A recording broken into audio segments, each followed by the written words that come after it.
sí, para aprovechar el tiempo y escuchar atentamente esta presentación. Paraguayos hoy. Mauricio La Rosa, muy bienvenido.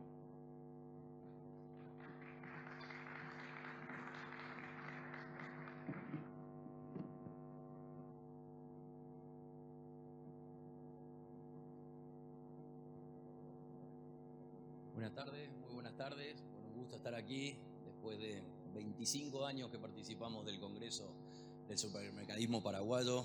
Muchas gracias por la oportunidad, siempre a la Capazu que me brinda de poder compartir con ustedes un estudio más del consumidor paraguayo, el que denominamos Paraguayos Hoy. Hoy, o en esta ocasión, hemos puesto de título El consumidor resiliente. ¿Por qué el concepto de resiliencia? Básicamente la resiliencia sabemos que es la adaptación al cambio, vemos que el consumidor, y lo hemos monitoreado a lo largo de la pandemia, pospandemia y digamos en esta recuperación o inicio de recuperación económica, un consumidor que ha ido a lo largo del tiempo modificando hábitos, mejorando digamos su vínculo con las marcas, su vínculo con los canales. Producto de esto vamos a ver que hasta el año 2019 un consumidor de productos de consumo masivo manejaba 2 canales de ventas, hoy está manejando entre 5, 5.5 canales. Vemos un consumidor que prepandemia tenía un apoyo muy fuerte hacia la racionalidad en la compra. Hoy el economicista o el poder del precio con tanta comunicación y activaciones ha ido tomando preponderancia. Un consumidor que se volcó a la compra online y al e-commerce, que también vamos viendo con un vértigo y un desarrollo entre el 30 y el 40%. Es decir, un consumidor adaptado al cambio, a esta nueva normalidad y con un potencial de consumo que queremos a lo largo del tiempo, a lo largo de las imágenes, ir viendo cómo fue todo ese proceso de transformación. ¿Por qué citamos a Paraguay como un desafío constante? Siempre que hablamos del país tenemos como 2 posiciones o dos visuales acerca del país. Una macro y una micro. Y hace rato que escuchamos que no derrama la macro en la micro y que no alcanza el dinero, pero que por otro lado el país crece a tasas por encima de la región. Es decir, vamos a ver, si están mirando la gráfica, vamos a ver que hoy estamos en grado de inversión por primera vez en la historia, que el Producto Interno Bruto ha crecido 18% en la última década, que tenemos un nivel de población con vivienda propia arriba del 80%, un índice de confianza de consumidor arriba de los 50 puntos, un desempleo solamente en un 6%, digo solamente porque uno de los niveles más bajos de la región. Pero en contrapartida, si miramos qué hay, digamos, de la tierra para abajo, qué hay, digamos, en lo que en este ejemplo queremos poner como lo micro o en detalle, vamos a ver, por ejemplo, que casi 7 de 10 personas no cuentan con acceso a la salud. Vamos a ver que las tasas de pobreza extrema en realidad pasaron de 3 al 5%, que el coeficiente de Gini, que mide la máxima desigualdad, que es un factor muy importante a la hora de que nosotros midamos esa distribución, digamos, de lo que crece arriba el Producto Interno Bruto, está en coeficientes todavía incipientes o todavía bajos, o todavía no ha tenido el gran salto, así como el IDH, que es el índice de desarrollo humano, que mide el acceso a la salud, el acceso a la educación, y que son factores donde se profundiza ese desarrollo real o se profundiza esa bajada de la macroeconomía. ¿Y cómo se da o cómo quedan estructurados retos que para nosotros son fundamentales?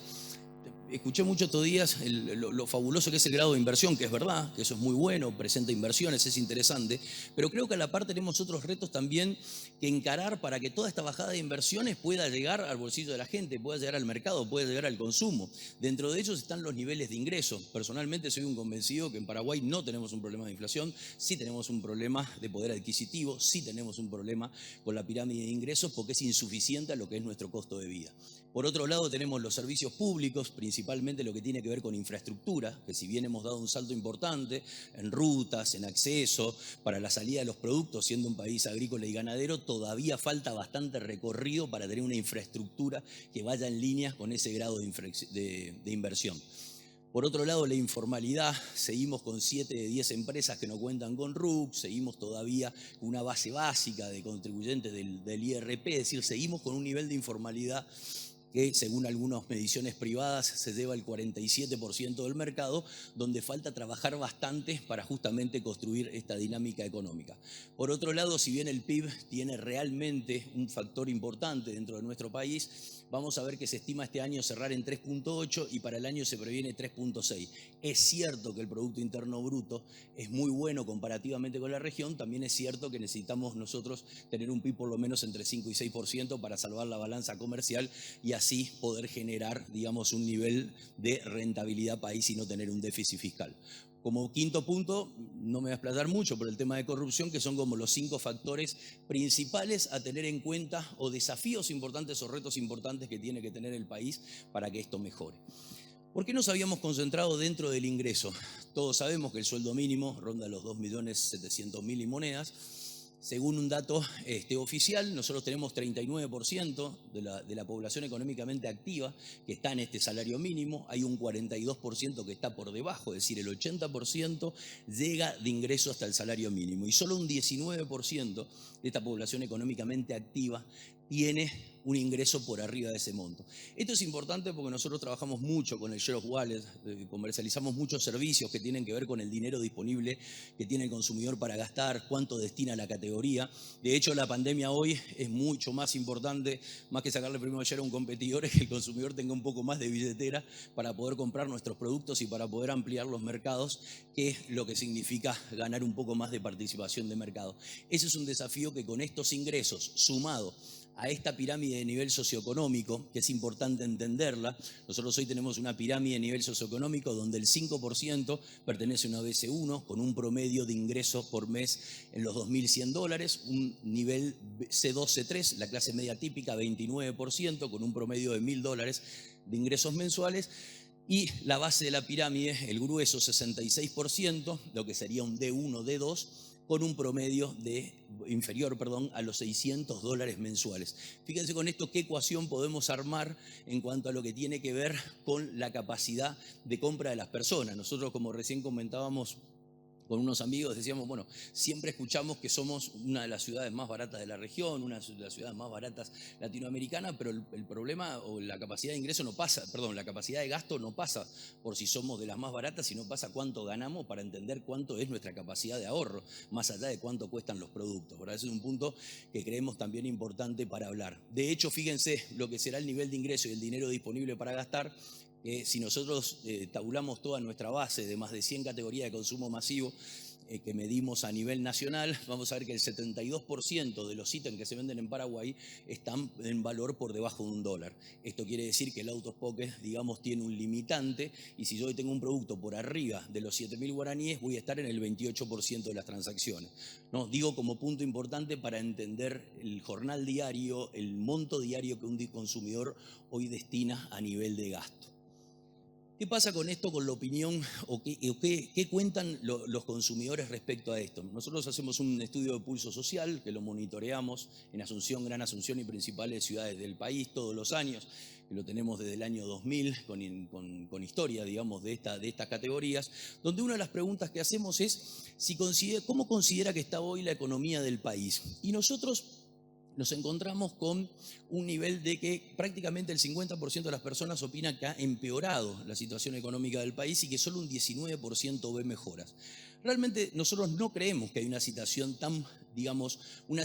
tan compleja como la gente tiene la percepción que hay, pero la falta de dinero circulante y la falta de dinero en la calle hace que esa percepción se potencie. Después vamos a ver algo similar con el tema de la inflación y lo que es la percepción de los consumidores respecto a esto. De hecho, en la calificación del 1 al 10, sobre la clasificación general de lo que va del año, donde 10 es lo mejor y 1 es lo peor, hoy estoy en una posición de 5 puntos, que es mejor respecto al año pasado, pero fíjense que no llegamos ni a los niveles del 2016 ni a los niveles del 2018. Coincidentemente, el 2018 es el último año donde la canasta de consumo había crecido y fue de aproximadamente un 2%.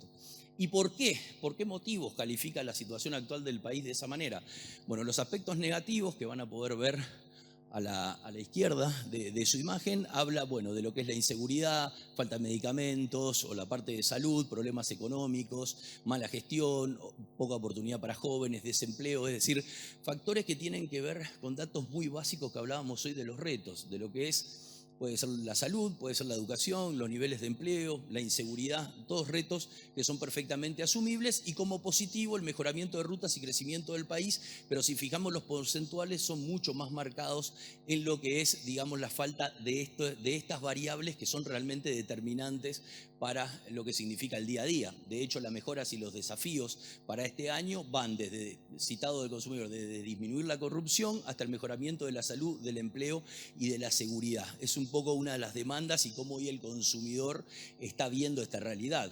De hecho, si comparamos la realidad del país con la realidad del hogar, hay una mayor visión de mejora para lo que es la perspectiva del hogar de lo que es la perspectiva del país. Si bien esto es lógico, porque todo lo que depende de mí, como conseguir otro empleo o bajar los gastos en mi hogar o eliminar determinados gastos, son mucho más, digamos, decisiones mías o propias del hogar de lo que tiene que ver con la realidad del país que me excede en las determinaciones. ¿Y cuáles son esos problemas económicos? El tener deudas es excluyente, el 50% de los consumidores, caída del salario del jefe del hogar en un 23% y la pérdida de empleo en el 15%. Los tres están hablando básicamente de problemas de ingreso o problemas de endeudamiento, que son los principales citados. De hecho, el nivel de endeudamiento, si nosotros vemos cómo lo considera el consumidor, el 50% lo considera alto y excesivo. Incluso este factor, si lo vemos en el C2, C3, que es la clase media típica, está en un 56%. Es decir, hoy los consumidores son conscientes de un alto nivel de endeudamiento que después, cuando veamos los niveles de bancarización y los niveles de préstamos tomados, hacen que esa billetera cada vez sea más chica y sea más desafiante participar de ella con nuestros productos.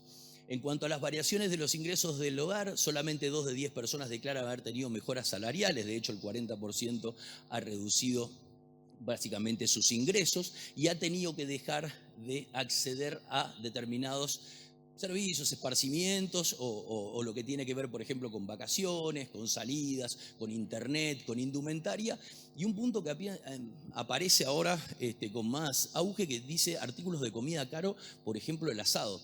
Si algo nosotros lo teníamos bastante claro, que siempre no estábamos mejor o peor, pero podíamos darnos el lujo de comer un asadito, y el asadito es un artículo de comida caro. Es decir, eso es un cambio, aunque pareciera menor, bastante importante. Y bueno, ustedes saben el peso de la carne dentro de lo que es el consumo, con lo cual no es un dato tan menor a la hora de comprar algún artículo de esta canasta. Si vemos el aumento de precios, nosotros habíamos dicho que la inflación es baja, de hecho 4.4 interanual, pero la percepción hoy del consumidor, fíjense, el 84% de las personas considera que tenemos inflación de 2 dígitos. Es más, el 47% opina que los precios han aumentado más de 20%. Estas percepciones son importantes porque nosotros estamos trabajando todos mucho en los porcentajes de descuento. Es decir, es muy común ver el 30% de descuento, en algunos canales en particular 40, 50, 60% de descuento. Realmente estamos acostumbrando al consumidor desde hace rato a dar descuentos con porcentajes realmente altísimos, dejando un poco de lado el valor de marca y aferrándonos a un valor exclusivo que es el precio. Y al ser esclavo del precio, lo que hacemos es nivelar de alguna manera para abajo y restar un poco de valor agregado a estos productos y servicios que pudieran hacer que se empiece, en vez de hacer una guerra y nivelar para abajo, tener un poco de valor de estas marcas, de estos productos, de estos servicios, para así volvernos más competitivos y tener un diferencial.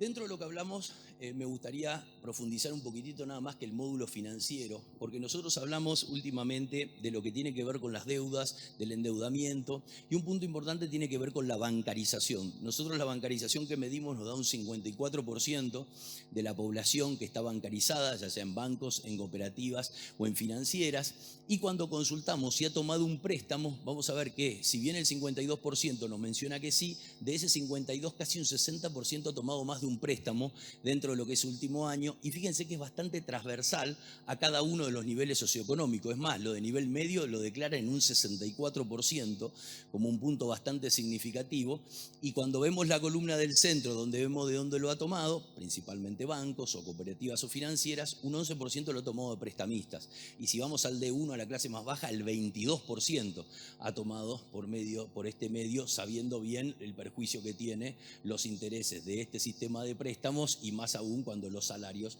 vienen a un promedio de 4%.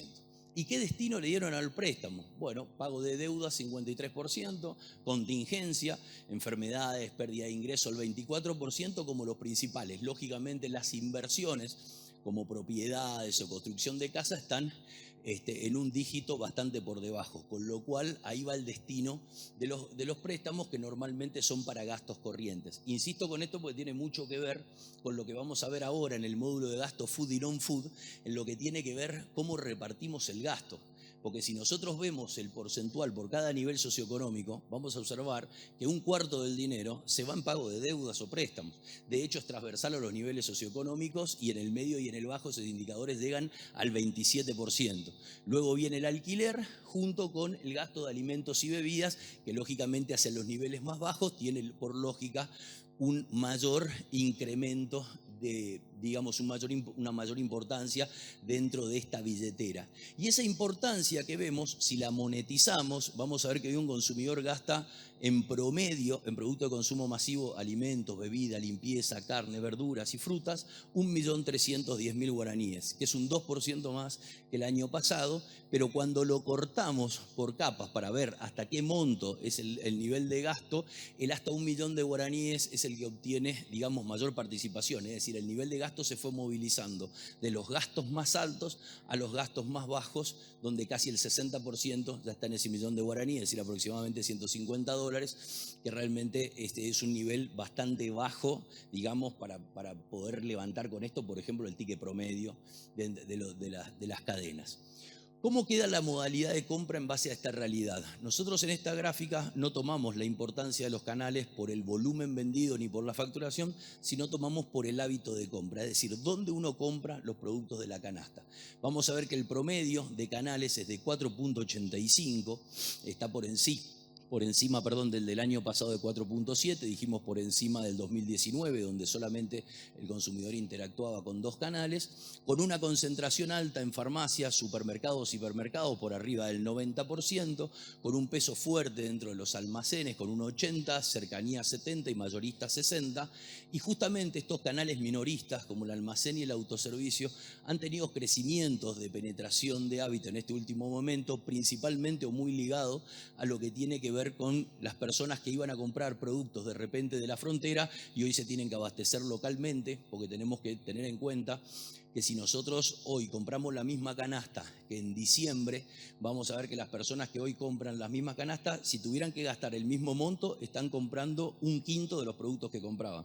Si yo compraba 80 productos, hoy de esa canasta en frontera competitivos son 15 en precio, los otros 65 dejaron de ser competitivos. Y si voy a comprar la misma canasta, gastaba 420.000 guaraníes en esa canasta comprada de la frontera y voy a gastar 900.000 guaraníes, con lo cual la inflación que tuve en el bolsillo fue prácticamente de 100%.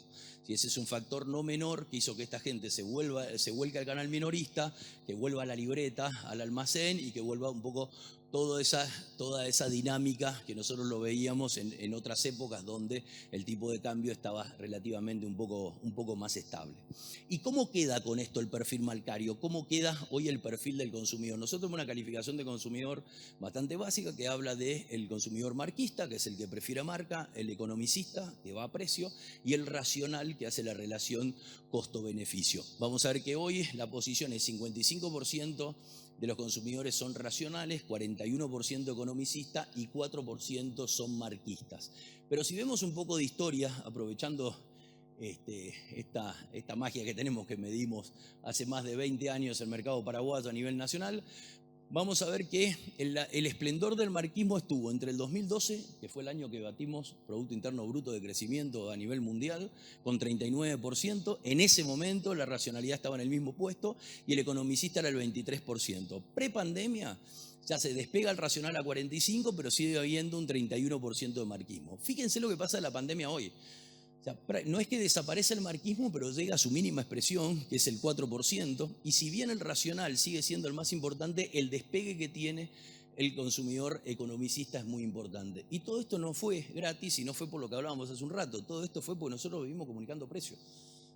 nosotros dejamos a un lado el valor de marca, dejamos de trabajar un poco las marcas y nos volcamos perfectamente a precio, a oferta, a promociones, a todo lo que tiene que ver con bajar el precio de los productos de manera lineal. No importa si el consumidor de mi marca es premium o un consumidor ABC1 y pudiera pagar, sino que nos volcamos todos los productos a precio y lógicamente eso se puede ver perfectamente aquí y se puede ver también perfectamente en esta gráfica, que si nosotros lo abrimos por categoría, fíjese impacto del economicista, está tomando importancia entre 6 a 11 puntos prácticamente en todas las categorías, incluso categorías arriba del 15%, de manera bastante marcada o de manera bastante considerable, y en otras ha tomado el liderazgo, como ser el limpieza para el hogar, donde el economicista es el 51%, por ejemplo, versus un promedio de 41 en el total, es casi 10 puntos por encima dentro de esta categoría.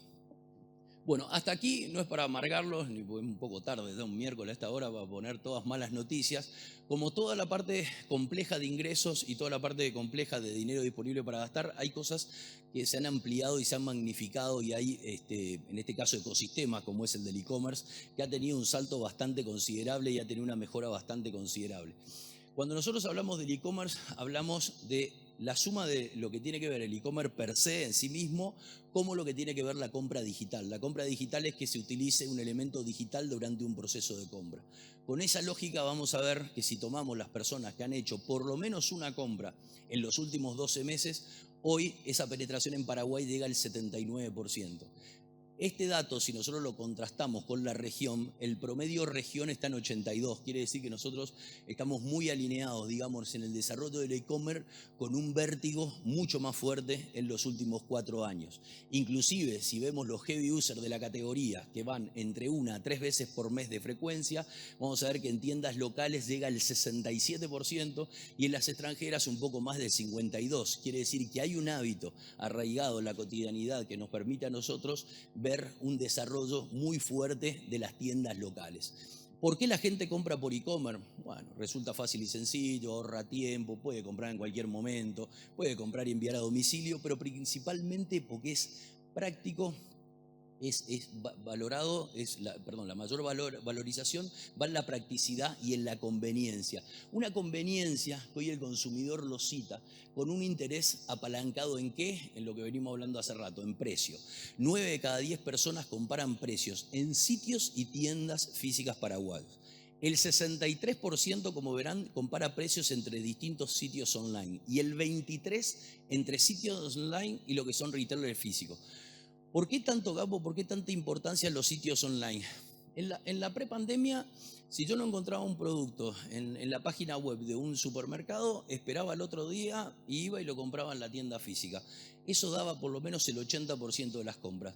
Hoy, si me decido a comprar por web, voy a hacer todo el research que tenga que hacer, voy a recorrer todas las tiendas hasta que termine comprando el producto dentro de un retail online o virtual. Esto quiere decir de que si yo no tengo bien los stocks de los productos, si yo no tengo las promociones y las ofertas vigentes, y yo no tengo un portfolio de marcas como corresponde, o tengo algunos productos que no están presentes y que no van en línea con lo que el consumidor demanda, posiblemente no pierda una venta, sino que tal vez pierda un cliente, ¿no? Entonces hoy eso que parece muy básico, como linkear los stocks o tener presente las activaciones y las promociones, realmente en el día a día son falencias importantes que tienen que ver con el e-commerce y que hay que poner en línea, porque si no, tenemos con solo un clic una pérdida de un cliente.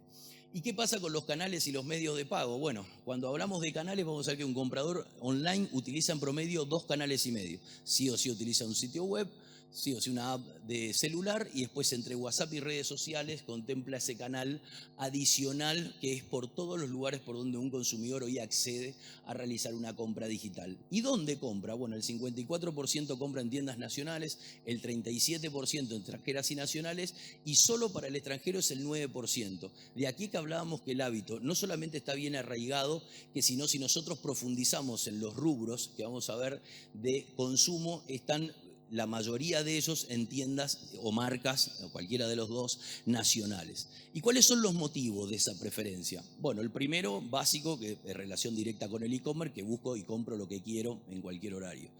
Pero luego los precios, la entrega eficiente y rápida y poder visualizar el producto son tres aspectos fundamentales y determinantes a la hora de comprar por e-commerce. De hecho, el buscar los precios es el primer disparador para que yo compre de manera online. De hecho, si estoy buscando un producto en un retail físico, lo que me llama la atención del online no es solamente la variedad de productos, sino que es primeramente el precio. El precio es el gancho inicial para que yo después lo quiera recibir rápido o después visualice la foto, pero primeramente el precio es el atractivo principal.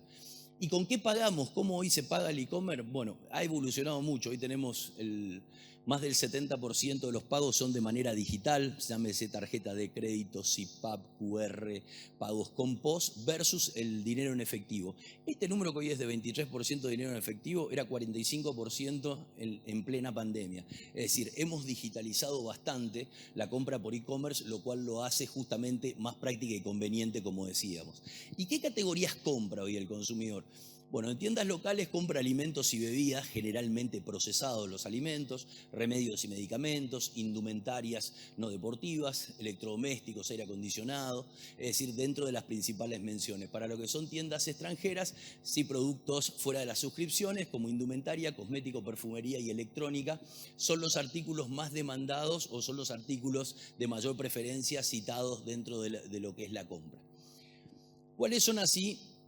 Algunas, nosotros le ponemos desventaja de compra online, pero creo que son también oportunidades de que se pueden disparar si nosotros las corregimos. Un punto importante, hablamos de la visualización del producto, principalmente para las tiendas locales. Otro es no tener demoras en la entrega. Otro, el surtido o la poca variedad es un punto como una desventaja citada. Y un punto adicional y muy bueno que tiene que ver con, fíjense, desconfianza del sitio vendedor o no confío en los sitios locales, han mejorado su performance si se fijan contra el 2019. En el caso de desconfianza del sitio vendedor, mejora el indicador de 28 baja 16 y en no confío en sitios locales de 23 baja 10. Eso quiere decir que se trabajaron dos aspectos. Uno, de confianza sobre los productos nacionales y las tiendas locales, y el segundo, la seguridad de la herramienta de los medios de pago digitales que permiten justamente con esa eficiencia que yo no tenga ese temor al famoso poner la tarjeta y qué puede pasar o que me voy a quedar sin línea o algo. Eso fuimos venciendo justamente con esta dinámica de crecimiento. ¿Y cómo queda la experiencia de compra online? Bueno, hay algunos aspectos que dinamizarían mucho más la compra. Por ejemplo, si pudieran comprar en cuotas. 7 de 10 personas mencionan que si yo pudiera comprar en cuota, en la mayoría de los sitios web podría comprar mucho más de lo que compro hoy. Esto parecería una obviedad, pero si uno mira y saca los servicios bancarios de esta ecuación, la mayoría de los sitios no permite comprar en cuotas y es una oportunidad bastante importante. Otra importante son las devoluciones. Si las devoluciones fueran menos engorrosas, costaran menos trabajo y menos dinero, también posiblemente esto mejoraría el nivel de compra. Hoy siguen mencionando que la mayoría de los rubros que tienen devolución tienen un altísimo costo de devolución fuera de un proceso que por lo menos lo cita el consumidor como bastante engorroso. Ni hablar de lo que tiene que ver con la información sobre el despacho de compra. Yo apenas hago el clic, quiero saber exactamente dónde está mi producto, si mi servicio está llegando a mi casa, quiero la inmediatez y quiero saber cómo va esa inmediatez para paliar un poco la ansiedad con recibir mi producto, mi servicio. Dentro de las formas de entrega, no solamente el delivery es el principal medio con el 55%, sino que el pick-up ha tenido un desarrollo muy fuerte, llega a 30 puntos, el pick-up ha crecido 20 puntos en los últimos 6 años, es decir, un desarrollo realmente muy fuerte y un hábito que habla de esta incorporación justamente del e-commerce dentro del quehacer diario. Con eso, fíjense que la experiencia de compra en general del e-commerce es altamente satisfactoria, más de un 80%. Amén de las cosas que quedan por mejorar, está muy satisfecho con utilizar periódicamente esta herramienta.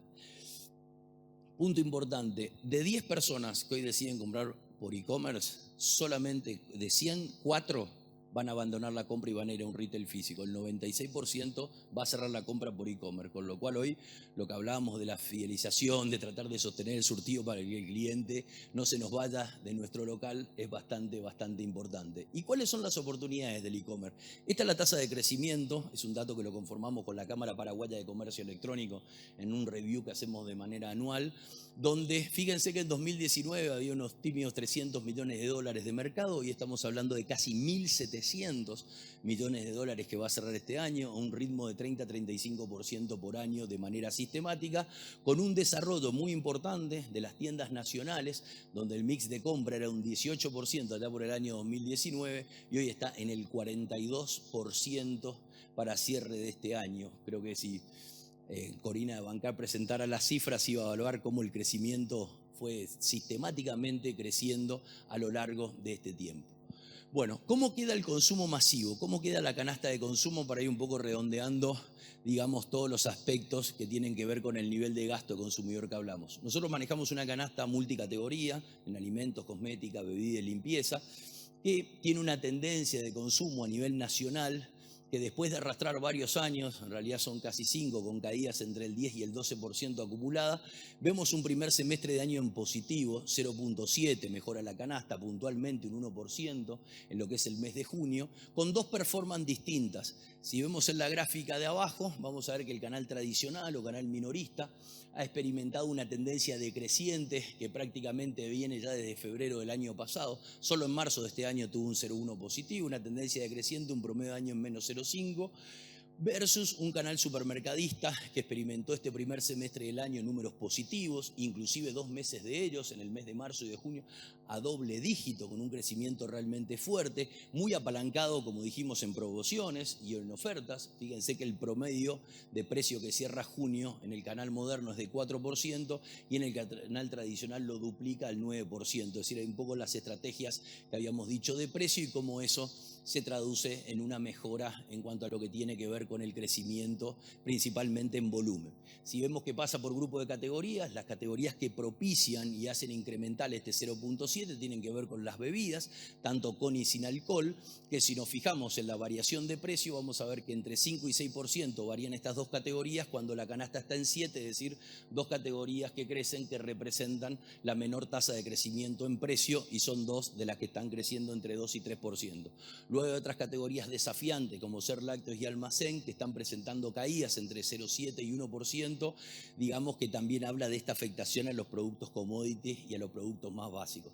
Si hacemos una rememoración en el tiempo, vamos a ver, dijimos 2018, el último año que crecía el consumo masivo. Fíjense, 2019 empieza a ceder 4%. En la pandemia, en la primera parte, un 2%.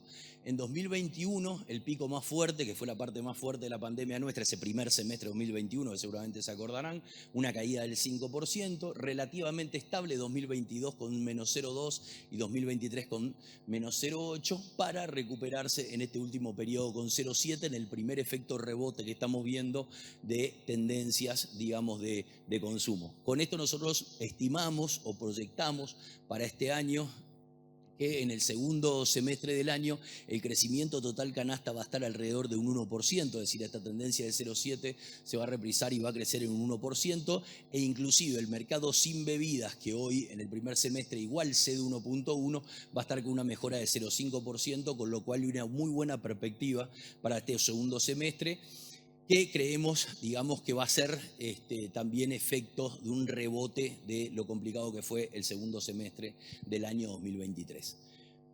¿Qué productos crecen a más de la canasta? Porque hablamos mucho de la canasta, los commodities, la canasta básica. Bueno, los productos de consumo selectivo están creciendo fuertemente, desde que el sushi crece 39%, las pastas premium 21%, las cervezas light 350%, las 00 12%, los detergentes para ropa concentrados 12%. Es decir, hay crecimiento de consumo selectivo y oportunidades en todas las categorías y están creciendo fuertemente, y consideramos que ahí hay mucha oportunidad, todavía de negocio. Para ir cerrando, un último pantallazo, cómo avanza el Paraguay. Tenemos un crecimiento de la actividad económica de 4,4 a junio, tenemos un efecto maquila en un 6% por encima, y más importante aún, casi 27.000 empleos generados. Estamos en el rango de inversión, según Moody's, esto es realmente importante de cara al mediano y largo plazo. Y en crecimiento, si bien creemos que para la balanza comercial nos va a faltar un poquitito con el PIB, tenemos el mejor PIB de la región, con lo cual eso siempre es bienvenido para estar por encima de lo que son el año anterior. Como resumen pusimos a cuidar un poco y apostar un poco a cuidar a las marcas, ¿verdad? Habíamos hablado de que hace 10 años el consumidor o el marquismo o el valor en las marcas tenía un posicionamiento fuerte, de ahí pasamos a la racionalidad y hoy nos anclamos mucho en el bolsillo del consumidor y esto tal vez es un desafío para trabajar, para poder, con una mejora económica, poder recuperar justamente el poder adquisitivo y poder recuperar un poco del valor de marca. Por último, dejarles esta frase, más si hay alguien en PYME y mi PYME que muchas veces lucharon mucho, digamos, de lo que es a la pandemia hoy para llegar hasta acá. Dice Henry Ford que, bueno, cuando todo parece ir en tu contra, recuerda que el avión despega con viento en contra y no a favor, con lo cual miremos la parte buena y optimista y tratemos de trabajar en consecuencia. Bueno, muchas gracias. Gracias por darme 10 minutos más este año. A las órdenes. Muchísimas gracias, Mauricio. ¿Alguna persona quiere hacer alguna pregunta a Mauricio? Este es el momento. Tenemos unos minutitos, 2, 3 minutitos para... Ahí está, perfecto.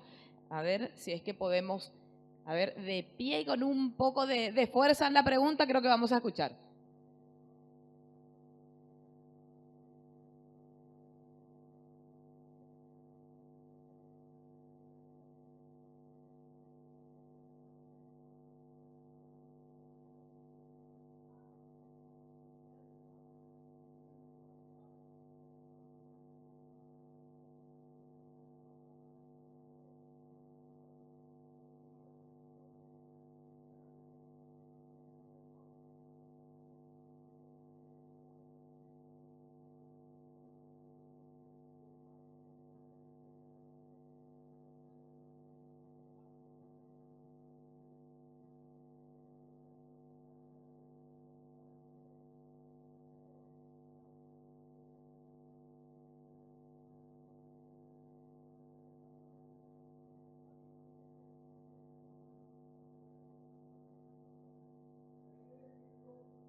No, a ver, primeramente le agradezco el comentario y la sinceridad en el comentario. A ver, nosotros nos vemos obligados a poner cifras oficiales.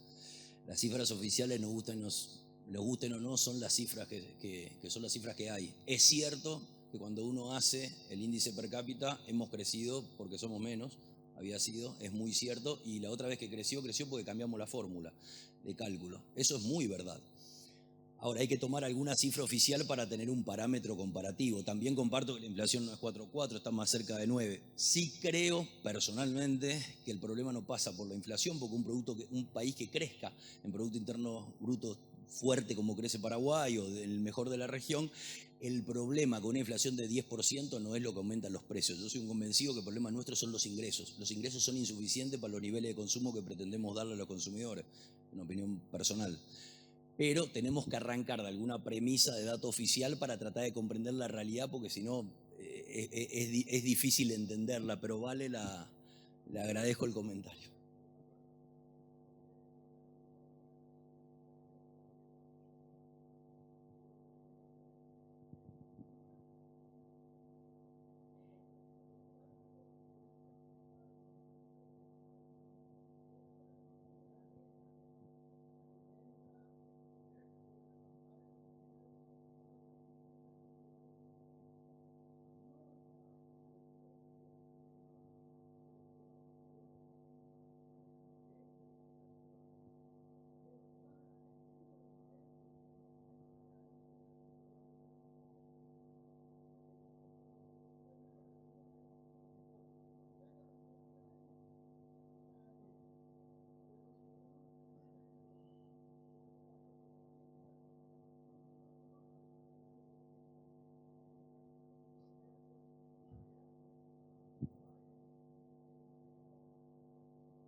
Correcto, le agradecemos su participación. Muchísimas gracias. ¿Alguna otra pregunta, comentario, opinión?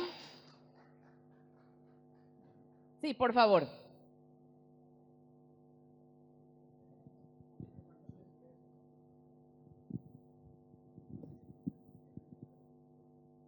A ver. Ahí, ok. Sí. Sí, hablaste del destino que tiene la mayor parte de los ingresos, que es pago de deuda. ¿Se tiene alguna idea en relación a que eso se puede bajar en algún momento, ya sea por educación financiera, por los hábitos de consumo que tiene la gente, o es una tendencia que ya viene marcándose, que hace años que se mantiene eso o sube, ¿verdad? O baja? Porque el tema creo que viene también por el tema de la facilidad en sacar a cuotas muchas cosas hoy, que por eso destinan también a pago de crédito mucha parte de lo que ganan.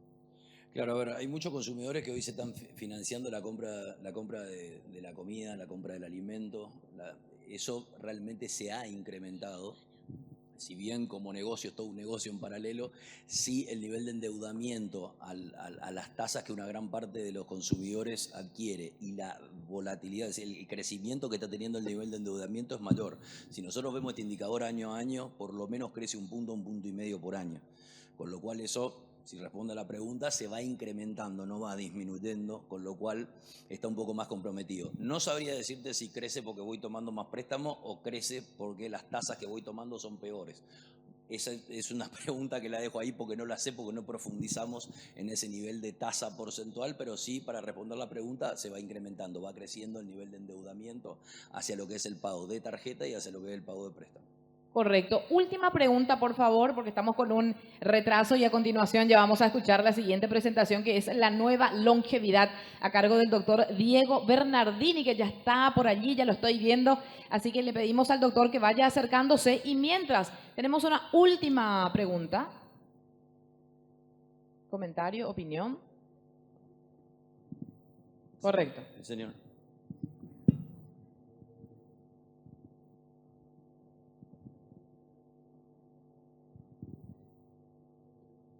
Gracias. Mauricio, ¿cómo comparás el hábito de consumo de e-commerce paraguayo contra la región? Para que sea más fácil responder, yo te diría, mi percepción es que el e-commerce en la región es 100% por página web y en Paraguay es 90% por WhatsApp. ¿Cómo la atendés? El costo de atención y los recursos son diferentes. Sí, a ver, no está tan errado, pero no es tan así. La región tiene un promedio de 82% si sumamos el e-commerce criollo con el e-commerce web. ¿tá? Si sumamos los dos, la región también llega a 82, nosotros llegamos a 79. Si tomamos el e-commerce per se, el que es en página web, la región está en 55, 60% y nosotros acá estamos en 35%. Ahí es donde se marca una diferencia más importante, que habla de ese desarrollo de e-commerce más fuerte en la región, en ese sentido desde páginas web y tal vez desde el hábito de usar todo digitalizado. Ahí sí hay una diferencia más marcada en el uso particularmente de páginas web. Ahora si utilizamos y tomamos todo como un escenario, incluyendo WhatsApp o redes sociales o demás, ahí estamos a 3 puntos de diferencia. Sí en desarrollo de páginas web en la región hay un desarrollo más amplio y los rubros, de hecho, hay mucho más rubro incorporado. Eso es verdad. Querido Mauricio, te agradecemos muchísimo tu Gracias. tiempo. Aplauso, por favor. Lo despedimos de esta manera a Mauricio La Rosa.